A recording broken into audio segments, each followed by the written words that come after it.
Bueno, en esta oportunidad me tocó exponer el tema de las interconexiones bancarias de riesgo de liquidez sistémico en el sistema financiero peruano. Mi nombre es Harold José Tacora Bellido, mi código es U2016-10686, la sección es el Q21A. Bueno, en esta oportunidad, como le mencioné, me tocó exponer el tema de interconexiones bancarias de riesgo de liquidez sistémico del Perú. Considero que es un tema muy importante en la economía peruana. Es un indicador que mide, bueno, que su principal función es, digamos, proyectar de que en el sistema peruano financiero haya liquidez, que ante pequeñas crisis, bueno, ante las crisis, mejor dicho, este indicador sea de gran utilidad, de gran apoyo, ya que evalúa, bueno, se deriva del estudio y análisis de dos riesgos, el riesgo sistémico y el riesgo de interconexión. El riesgo sistémico se deriva en el riesgo temporal y también tenemos el riesgo transversal, ¿no? Entonces, a través del estudio del estudio de estos dos riesgos, sale lo que es el riesgo sistémico, pues, ¿no? Asimismo, también tenemos el riesgo de interconexión, pero mayormente este riesgo tiende a ser mínimo, ya que es el riesgo que aparecen cuando se hacen las operaciones interbancarias en el mercado interbancario, pero cada vez ese riesgo se va disminuyendo ya que se realizan con mayores garantías, ¿no? O están mayor respaldadas, con seguros, por decirlo así.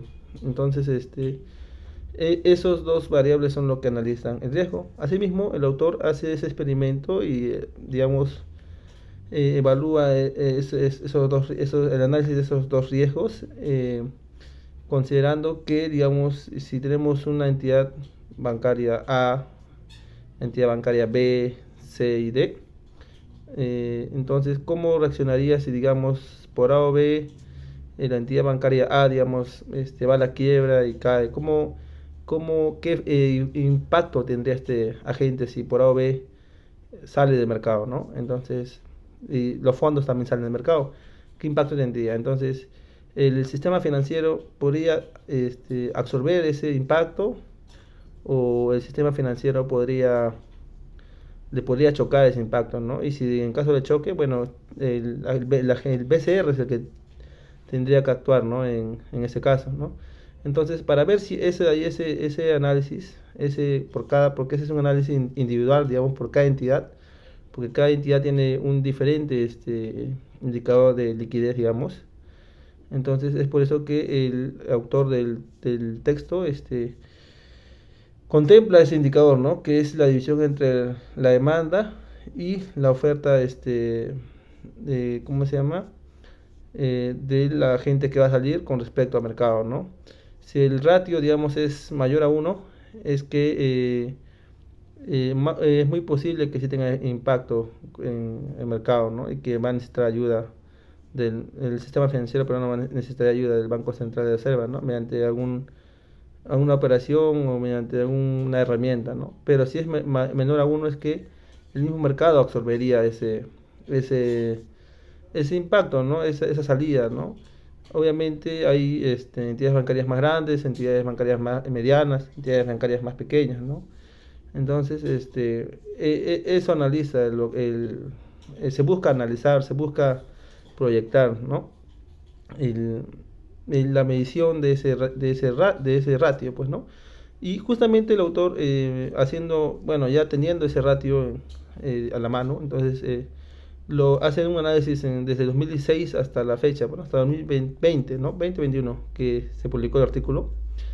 Entonces él ve que en el periodo 2006 y 2010, de un mercado interbancario chico, donde se realizaban pocos movimientos, pasó a tener un mercado interbancario con bastantes movimientos, con bastantes préstamos, con bastantes movimientos, ¿no? Movimientos bancarios, ¿no?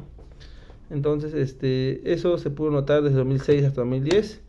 De 2010 hasta el 2018-2020, también tuvo una tendencia a mayores movimientos de los grupos financieros. Entonces, eso se pudo notar, ¿no? Asimismo,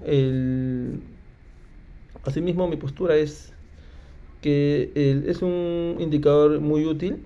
Sin embargo, yo considero y contemplo que tal vez, bueno, a veces también puede haber ausencia o exceso de liquidez en el mercado de la moneda nacional, tal vez en ciertos momentos, digamos, de crisis, ¿no? Digamos, cuando a veces el dólar tiende a subir, digamos, de forma muy volátil, muy, digamos, o bueno, hay una depreciación de la moneda, digamos, del sol. Entonces, ¿qué hace el mercado? Bueno, ¿no? Saca divisas del mercado financiero peruano y, digamos, lo va al extranjero, ¿no? Algo similar como lo que pasó con Ucrania, ¿no? Entonces, justamente, perdón, Ucrania y Rusia. Justamente Rusia, al momento que anunció la guerra a Ucrania, la invasión, entonces, todos los agentes financieros del banco, bueno, los agentes financieros, digamos, varios agentes tuvieron dificultades de liquidez. ¿Por qué? Porque vieron que, bueno, en el transcurrir de las horas también, el valor del dólar, bueno, de ahí del euro, de la su moneda nacional con el dólar, iba perdiendo valor, pues, ¿no?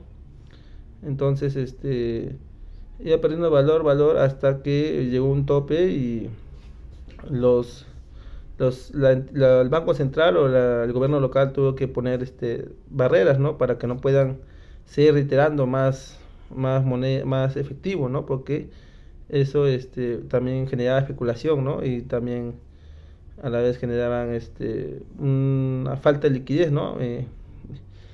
Una falta de liquidez y que todo eso, digamos, esos capitales se vayan al extranjero, ¿no? Entonces descapitalizarían, ¿no? El sistema financiero. Entonces yo considero que tal vez eso puede ser un pequeño factor que bueno, la guerra de Ucrania y Rusia no es todos los años, ¿no? O las guerras, más que todo, bueno, es un factor político, pero las guerras más o menos, digamos, cada 10 20 años se dan, pues, ¿no? Y justamente las grandes crisis financieras es lo que también cada cierto plazo se dan, ¿no? Cada cierto plazo pero prolongado se da. Entonces, justamente yo considero que ese es un factor no menos importante que tal vez se debe evaluar acá, porque en ciertos momentos esa alta volatilidad, si es prolongada a largo plazo y no equilibrada, digamos, entonces puede generar falta de liquidez, ¿no? De esa moneda, porque los capitales se van al extranjero, ¿no? Así sea de cualquier país, digamos. Entonces, eso como ejemplo, ¿no? Porque cuando hubo bueno, lo que es las noticias de la invasión de Rusia a Ucrania, entonces varios agentes, como repito, ante la incertidumbre, retiraban capitales y se iban al extranjero, ¿no? Entonces, y generaban una liquidez, generaban que tal vez el banco no pueda responder de esa forma tan agresiva a los ahorristas, digamos, que querían sacar su capital y ante la incertidumbre, ¿no? Entonces, yo considero que es un pequeño factor, no menos importante, que tal vez se pudo haber considerado dentro de la fórmula. Ya, asimismo que también el Banco Central del Perú tiene políticas macroeconómicas, políticas monetarias que más van orientadas a que el dólar y el sol siempre, digamos, tengan una paridad, un valor, un rango, pues, ¿no? Entonces, contemplando también esas políticas monetarias, entonces tal vez se hubiera incluido ahí, ¿no? No, como repito, no es digamos, todos los días lo que son las guerras, pero sí considero que tal vez se hubiera contemplado, ¿no? Por lo demás, yo considero que sí es muy útil el análisis del autor del texto. Y bueno, para concluir, es